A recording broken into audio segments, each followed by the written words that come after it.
everyday foods, everyday wines for everyday people. Good evening, I'm Mary Kate McCarty. Welcome back to the Pairings Program and the next episode in our series on pairing the right wines with the right foods at the right price. Today we're featuring the feisty Zinfandel, and we have a guest chef to show us an elegant yet affordable pairing option. I recently had the great honor of meeting the GOAT of the culinary world, Jacques Pepin. He was presenting his latest book and speaking about the work his foundation does. And it's amazing what they do to help the underserved. And as a member of the Jacques Pepin Foundation, I get a happy cooking apron. And you can too. Here's a link. It's well worth checking out. Zinfandel, or Zin for short, is a thin-skinned wine grape that originated in Croatia in 32 BC during the Roman Empire. It was later discovered in Italy, where it's called Primitivo because it ripens early. The grape made its way to the United States in the early 1800s, where a horticulturalist in Boston used it as a table grape and for making raisins. But that proper Bostonian joined the gold rush in 1849 and took his Zinfandel vines with him to California. And the vines took root and the wine took off, and California is now the Zinfandel capital of the world. California has 58 counties, and each of them has numerous microclimates. No matter where it's grown, Zinfandel is famous for its red and black berry flavors. It's often referred to as a jammy wine. Zinfandel is also known for being spicy. Depending upon the type of oak that's used, you might taste vanilla, coconut, or even bourbon. And because of the grape's high sugar content, the alcohol by volume, or ABV, runs high, between 15 and 17%. I've selected three, two from California and a Primitivo from Italy. This 2021 Zin is from Lodi, which is the largest growing region in California. On the bottle, it says old vine, and that does not mean that the vines date back till 32 BC or even the 1800s. It just means that the vines that produce the wine are supposed to be 50 years old or older. Lodi wines are known for their intense fruit flavors and subtle spices.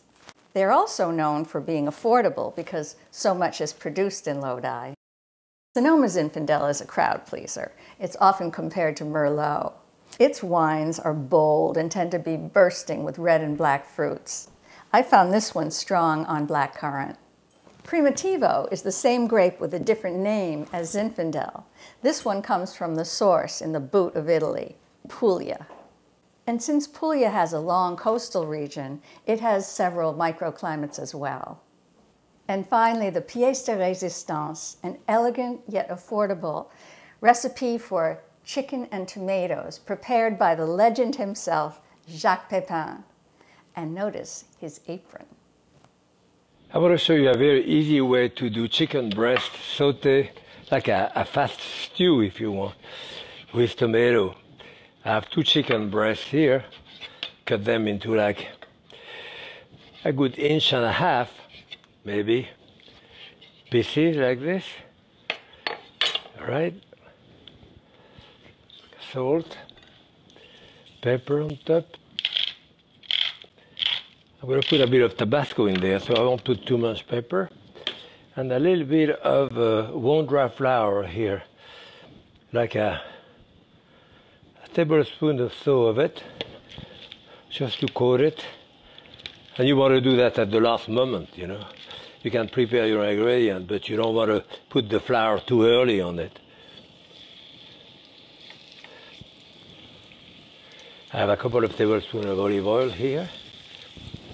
And that's it. Remember, the breast here doesn't have any fat, doesn't have any skin, anything like that. So it's going to cook quite fast, in a few minutes. So inside, when it's about cooked, we're going to put some garlic,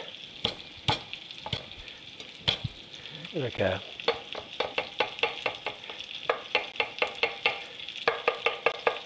a good teaspoon of garlic, 1 small tomato here, cut into dice.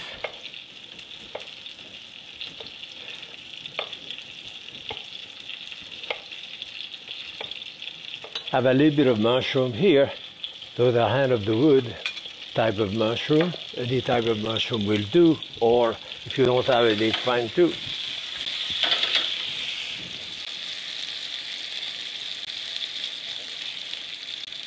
Give them a little bit of color. I'm going to put some chives in it. Now there's practically enough here. Chicken is not, of course, totally cooked, but by the time it's finished with the other ingredient, it will be fine.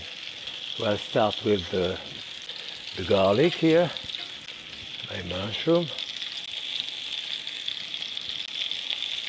Then I can put my tomato,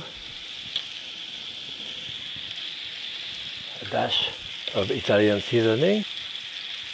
You can put herbe de Provence, Tabasco. Finally, a bit of ketchup.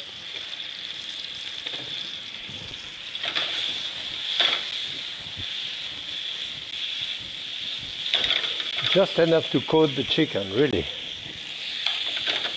Cook 1.5 to 2 minutes like that, and that's it. Yeah, you can check my chicken. It's white inside, good. Very tender, it's wet. You don't need that with salt. Let's serve that with a rice or sauté potato. Like a great first course, done in a couple of minutes.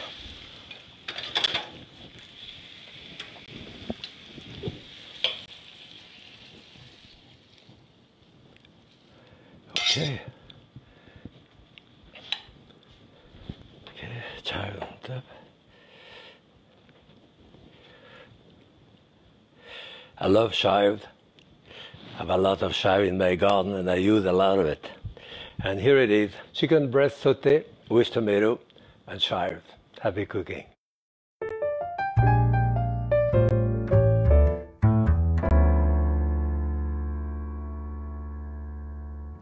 So that's all for today on the Pairings Program, and here are your 3 takeaways. You've learned that the Zinfandel grape is famous for its berry flavors, spicy aromas, and high alcohol content. And you've learned that California is the largest growing region in the world for Zinfandel. And finally, you've learned that the designation old vines simply means that the vines that produce the wine have to be 50 years old or older. And here's your homework.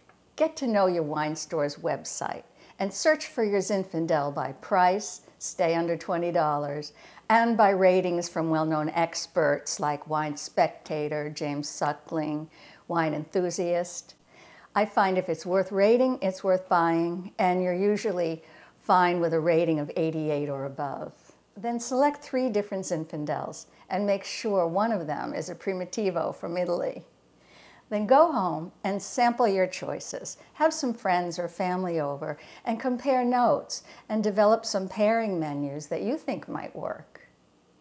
Then you be the judge and decide which pairing is best for you, because the perfect pairing is whatever you think is perfect.